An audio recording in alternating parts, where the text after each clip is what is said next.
ఆయన సన్నిధిలో ఉండేటువంటి ఒక మహత్తరమైనటువంటి భాగ్యాన్ని పొందిన వారమై ఉంటాం.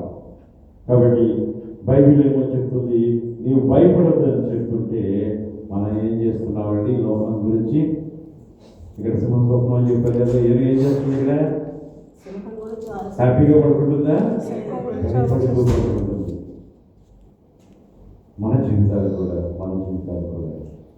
ఆ రీతిగా ఉన్నాయేమో. దేవుడేమో భయపడద్దు అని చెప్తూ ఉన్నాడు. మరి మన దినాలేమో ఎంతగా ఉన్నాయంటే కేవలం భయంతో మాత్రమే నిద్రపోతున్నాం, భయంతో మాత్రమే తింటున్నాం, భయంతో మాత్రమే బయటికి వెళ్తున్నాం, భయంతో మాత్రమే మన గృహాల్లో ఉంటున్నాం. దేవుడు చెప్పేది భయపడుతుంది, మన జీవితాలు భయపడుతూ పోతున్నాయి. ఎందుకు అంటే దినములు ఈ చెడ దినాల్లో ఉన్నటువంటి మనము అలవర్చుకోవాల్సినటువంటి దిద్దుబాటు. ఎప్పుడైతే మనం దిద్దుబాటులోనికి వెళ్తామో మరి అవంతా కూడా మనము దేవుని ఎడల మరి ఎంతో మరి ఏం చెప్పాలంటే కరెక్ట్గా మరి ఫ్రీగా ఉంటాం కదా, ఏ భయం లేకుండా ఉంటాం. ఒకసారి చూడు, యోగ గ్రంథము 7వ అధ్యాయం 6వ వచనం ఏం చెప్తుందో చూద్దాం. నా దినములు నేతగాని వాడికంటేను వడిగా గతించుచున్నవి, నిరీక్షణ లేక అవి క్షయమైపోచున్నవి. నా జీవము వట్టి ఊపిరియే అని జ్ఞాపకం చేసుకొనుము. నా కన్ను ఇకను మేలు చూడదు.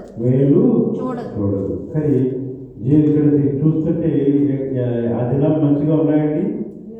లేవు. యోగ గారికి ఆ దినాలు మంచిగా లేవు. ఎలా ఉన్నాయంటే మరి ఎఫెసు కాలంలో కూడా దేవుడు కృతలుగా పిలువబడేటట్టు వీరు దేవుని యొక్క మహిమలో ఉండవలసిన వీరు దైవ చిత్తమును దైవ ప్రేమను విసిరివేస్తున్నారు. ఎఫెసు సంఘము అంటే పౌలు గారికి చాలా ఇష్టమైన సంఘం. అది ఇప్పటికీ కూడా మరి ఆ ప్రదేశానికి వెళ్ళి అందరూ విజిట్ చేస్తూ ఉంటారు. ఎఫెసు సంఘం మొట్టమొదటి దినాలలో మరి ఈ ఎంతో దేవునితో ఏర్పరచబడినటువంటి సంఘము, దేవునితో నడిపింపబడుతున్న ఈ సంఘము ఈ దినములు చెడ్డవి అయిపోయినందువల్ల ఏమైపోయిందంటే సంఘము చెడ్డది అయిపోయింది, సంఘము పాడైపోయినట్లుగా మనం అక్కడ చూస్తూ ఉన్నాం. అయితే దేవుని జ్ఞానాన్ని బట్టి, దేవుడు మనకు అనుగ్రహించినటువంటి ఆ నడిపించడం బట్టి, దేవుడు మనకు చూపించేటువంటి ఆ నిత్య మరి మార్గంలో కనుక మనం ఉన్నట్లయితే దినములు ఎంత చెడ్డవిగా ఉన్నాము. మరి యోగు గారు అన్నారు, ఈ దినాలు చెడ్డగా ఉన్నాయి కానీ చక్కటి దినాలు, మంచి దినాలు నడిపింపబడ్డారు. ఏవైతే కోల్పోయి ఉన్నాడో మొత్తం అంతా కూడా వల్ల దేవుడు ఆయనకు అనుగ్రహించిన వాడు ఉన్నారు.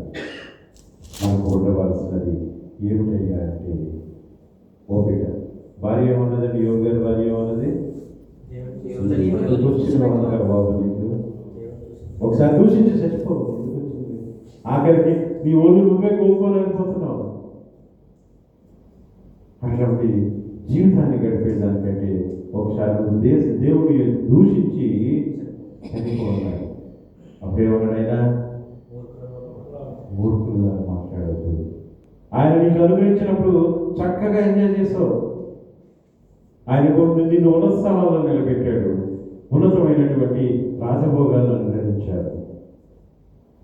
అప్పుడు దేవుడు నీకు మరి మంచివాడిగా కనబడ్డాడు.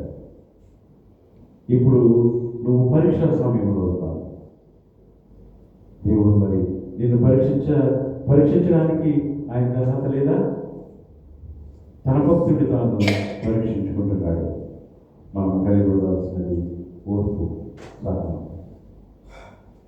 మరి తెచ్చట దినాల్లో ఉన్నటువంటి మనం, దిద్దుబాటు దినం మాసంలో ఉన్నటువంటి మనం ఏం చేయాలి?